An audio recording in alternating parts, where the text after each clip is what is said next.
ஐந்தாம் பாவ அதிபதி. பூர்வ புண்ணியத்தின் அருள். வாழ்வை முழுமையாக்கும் ரகசியம்.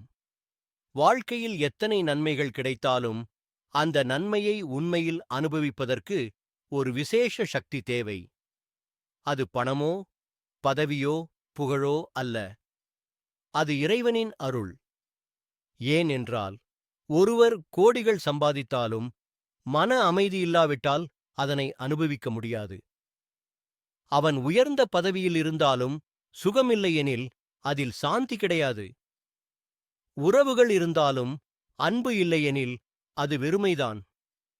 இந்த அனுபவத்தின் கதவை திறக்கிறது ஐந்தாம் பாவம். ஐந்தாம் பாவ அதிபதி வலிமையாக இருந்தால் அவர் பெற்ற பாக்கியம், அவர் சேர்த்த செல்வம், அவர் அடைந்த புகழ் அனைத்தும் இனிமையாய் அனுபவிக்கத்தக்கதாக மாறும். ஏனெனில் ஐந்தாம் பாவம் என்பது பூர்வ புண்ணியத்தின் சின்னம். முந்தைய பிறவிகளில் செய்த தர்மங்கள், தியானங்கள், அருள் பெற்ற செயல்கள் இவை அனைத்தும் இந்த வாழ்க்கையில் இனிமையாக கனி கொடுக்கும். அதனால்தான் ஐந்தாம் அதிபதி ஒரு மனிதனின் வாழ்க்கையில் அனுபவ பாக்கியம் தருபவர் என்று கூறப்படுகிறது.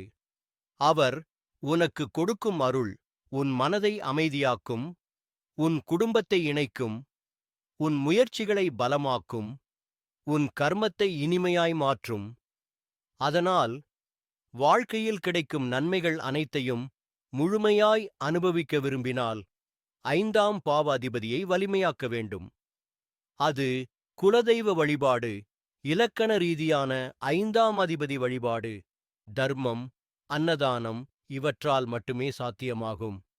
நினைவில் கொள், செல்வம் வாழ்விற்கு அழகைத் தரும்.